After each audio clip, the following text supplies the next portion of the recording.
بسم اللہ الرحمن الرحیم۔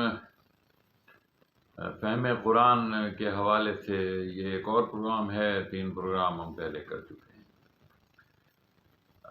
بات یہاں سے شروع کرتے ہیں کہ بعض لوگ یہ کہتے ہیں کہ یہ قرآن اگر سارے انسانوں کے لیے نازل کیا گیا ہے، آنے والے سارے انسانوں کے لیے، تو پھر اس کا روح سخن زیادہ تر زمانہ نزول کے اہل عرب کیوں ہیں؟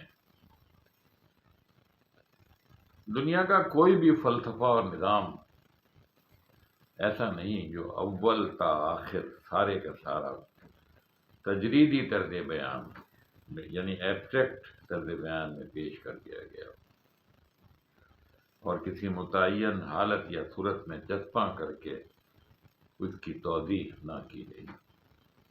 ایسی تجرید اول تو ممکن نہیں، اور اگر ممکن ہو بھی تو وہ صرف کاغذ کی زینت ہی بن جائے۔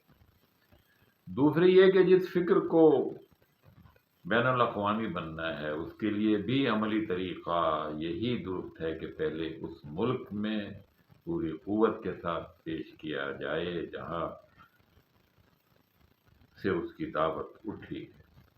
پہلے اپنے ہی ملک میں ان کی اصولوں کو برت کر دنیا کے سامنے نمونہ پیش کرے۔ ایک اور سوال یہ ہوتا ہے کہ اگر یہ ایک مفصل ہدایت نامہ اور کتاب آئین ہے تو پھر معاشرت، تمدن، سیاست اور معیشت کے تفصیلی احکام و ضوابط قرآن میں کیوں نہیں ہے؟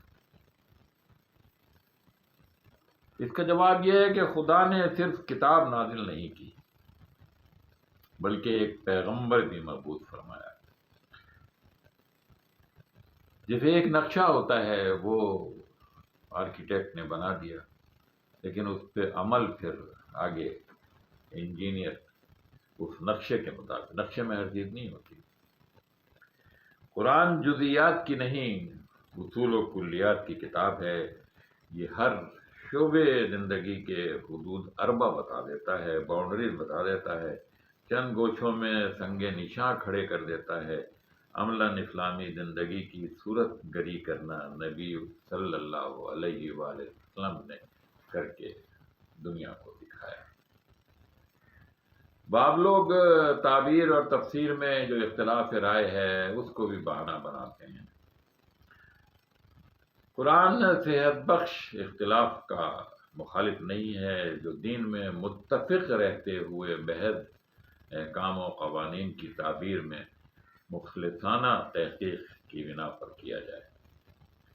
وہ مذمت اس اختلاف کی کرتا ہے جو نفسانیت اور کج نگاہی سے شروع ہو کر فرقہ بندی اور باہمی نزاع تک پہنچاتے ہیں۔ پہلا قسم کا اختلاف ترقی کی جان ہے، زندگی کی علامت ہے، اور دوسری قسم کا اختلاف مرض کی علامت ہے۔ پہلی صورت میں سب لوگ خدا رسول کی اطاعت پر متفق ہوتے ہیں اور احکام کا ماخذ بھی قرآن و سنت ہی کو سمجھتے ہیں۔ پھر کسی جزوی مسئلے کی تحقیق میں اختلاف ہو سکتا ہے۔ کوئی بھی اپنی رائے کو مدار دین نہ بنائے اور دوسروں کو دین سے خارج نہ کرے، پھر مسئلے کو رائے عامہ، عدالت، نظام جماعت پر چھوڑ دیا جائے۔ دوسری صورت میں اختلاف دین کی بنیادوں پر ہی ہو جاتا ہے، جیسے کسی مسئلے کو جسے خدا اور رسول نے بنیادی مسئلہ قرار نہیں دیا، کھینچ تان کر دین کا بنیادی مسئلہ بنا دیا جائے۔